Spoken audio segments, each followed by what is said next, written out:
बिस्मिल्लाहिर्रहमानिर्रहीम। अल्लाहुम्मा सल्ली अला मुहम्मदिन व आले मुहम्मद। अल्लामा इब्ने हजर मक्की शाफी ने किताब नेमतुल कुबरा में लिखा है कि यमन का एक शख्स जिसका नाम आमिर यमनी था कि एक खूबसूरत और नौजवान बेटी थी जो एक मुद्दत से बीमार थी। वो दर्दे कोलंज यानी बड़ी आंत के दर्द और जजाम जैसे मोहलिक इमराज में मुब्तला थी। उसकी बीमारी ने इस कदर शिद्दत इख्तियार की कि वो चलने फिरने ही से माजूर हो गई। आमिर यमनी एक बुत परस्त आदमी था। उसके पास सोने का बना हुआ एक नहायत कीमती बुत था जो उसने घर के सेहन में ऊंची जगह पर नस्ब कर रखा था। आमिर बाकायदगी के साथ अपने बुत की इबादत करता था। जब से उसकी बेटी बीमार हुई थी उसकी इबादत और दुआओं गिरियाजारी में इजाफा हो गया था। वो बीवी के साथ हर सुबह शाम बुत की परस्तिश करता और इल्तिजा करता कि ऐ मेरे खुदा, तू जो चाहे वो कर सकता है। मेरी बीमार बेटी को शिफा देकर मेरे दुख दूर कर दे।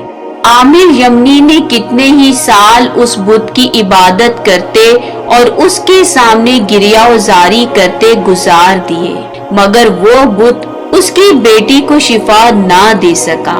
आखिर एक दिन आमिर यमनी उस बुत से मायूस होकर बीवी से कहने लगा, क्या तू देख नहीं रही कि हम कितने सालों से इस बेजान पत्थर की इबादत कर रहे हैं, मगर इसने हमारी बेटी की शिफा याबी के लिए कुछ भी नहीं किया। हम कब तक इस बेजान और गूंगे बहरे पत्थर की इबादत करते रहेंगे? अब मुझे यकीन हो गया है कि हम दीने हक पर नहीं हैं। उसकी बीवी ने कुछ देर सोचा और फिर कहने लगी, ऐ आमिर, वाकई हम दीने हक पर नहीं हैं। मैं समझती हूँ कि हमें दीने हक की तलाश के लिए घर से निकलना चाहिए। वो दोनों मियाँ बीवी घर के बालाहाने में बैठे अभी यही बातें कर रहे थे कि फिजा में अचानक एक रोशनी फूट पड़ी। ऐसा लगने लगा जैसे पूरी कायनात इस रोशनी से मुनव्वर हो गई हो। अल्लाह ने उनकी आंखों से जुल्मत यानी अंधेरे के पर्दे हटा दिए ताकि वो ख्वाबे गफलत से जाग जाएं। क्या देखते हैं कि फरिश्ते सफ बांधे जमीन पर उतर रहे हैं।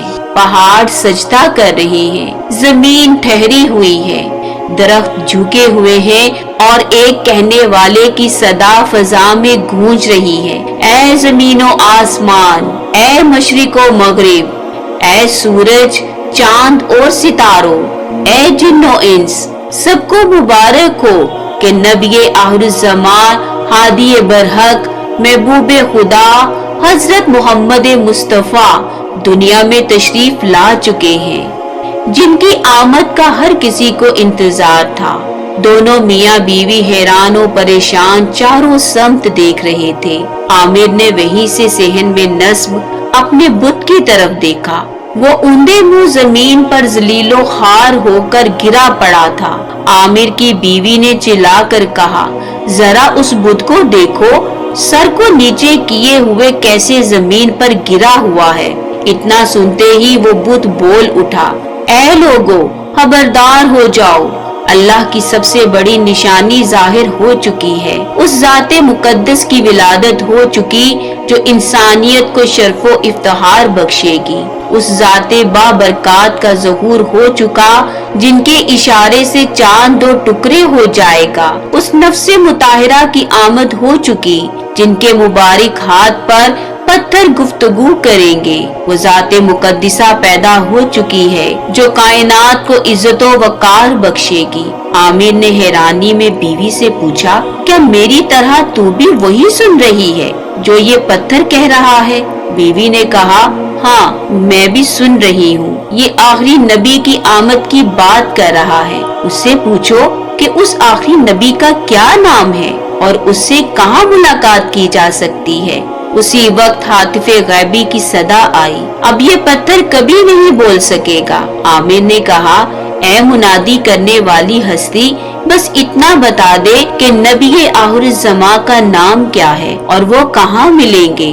حاطف غیبی نے جواب دیا، ان کا نام نامی اسم گرامی محمد ہے، ان سے ملنا ہو تو مکہ چلے جاؤ۔ اتنے میں عامر نے دیکھا کہ اس کی بیٹی جو کئی سالوں سے بستر پر معذور پڑی تھی، خود اپنے پاؤں پر چل کر بالا خانے کی سیڑھیاں چڑھتی آ رہی ہے۔ ماں باپ نے حیران ہو کر اس سے پوچھا، اے بیٹی، تجھے اپنے پاؤں پر چلنے کی طاقت کس نے دی؟ تیری بیماری کیا ہوئی؟ تیری معذوری کدھر گئی؟ بیٹی نے جواب دیا، اے بابا، میں تو سو رہی تھی کہ میرے چاروں طرف ایک نور پھیل گیا۔ پھر نورانی چہروں والے کچھ بزرگ ظاہر ہوئے اور مجھ سے کہنے لگے، اے لڑکی، خوش ہو جا کہ آج پوری کائنات میں خوشیاں منائی جا رہی ہیں۔ آج سرزمین مکہ میں آمنہ کا لال عبداللہ کا پسر محمد اللہ کا سب سے بڑا معجزہ اور سب سے عظیم نشانی بن کر دنیا میں تشریف لا چکا ہے۔ میں نے پوچھا، ان کا نام کیا ہے؟ جواب ملا، زمین پر ان کا نام محمد اور آسمانوں میں احمد ہے۔ میں نے پوچھا، آپ کون ہیں؟ جواب ملا، ہم اللہ کے وہ فرشتے ہیں جو کائنات میں ولادت محمد کی خوشخبری سنانے پر مامور ہیں۔ میں نے کہا، اے نیک طینت فرشتوں، میری بیماری کا کیا علاج ہے؟ وہ کہنے لگے، اللہ سے اسم گرامی محمد کا واسطہ دے کر دعا طلب کرو، وہ تمہاری حاجت ضرور پوری کرے گا۔ میں نے اسی وقت اللہ سے دعا کی کہ اے اللہ، اپنے آخری نبی کے پاک اسم محمد کا واسطہ مجھے اس بیماری سے نجات عطا کر۔ اسی وقت میری آنکھ کھل گئی، میں نے دیکھا تو میری بیماری اور معذوری دور ہو چکی تھی۔ عامر اور اس کی بیوی یہ سن کر بہت حیران ہوئے اور بولے، بے شک ہم نے ان کی بے شمار نشانیاں دیکھ لی ہیں، اب ہمیں دیدار کی خاطر بے شک جنگلوں تک بھی جانا پڑے تو جائیں گے۔ چنانچہ انہوں نے رخت سفر باندھا اور مکہ کی طرف چلے گئے۔ مکہ پہنچ کر عامر نے اپنی بیوی کو بی بی آمنہ کی خدمت میں بھیجا تاکہ دیدار رسول خدا کی خواہش پوری کر سکے۔ بی بی آمنہ نے انکار کر دیا کہ میں یہودیوں کو اپنے بیٹے کی زیارت نہ کرنے دوں گی جب تک کہ وہ دین حق نہ اختیار کر لیں۔ وہ دونوں حضرت عبد المطلب کے پاس پہنچے اور ان کے سامنے بت پرستی سے توبہ کر کے خدائے واحد پر ایمان لے آئے۔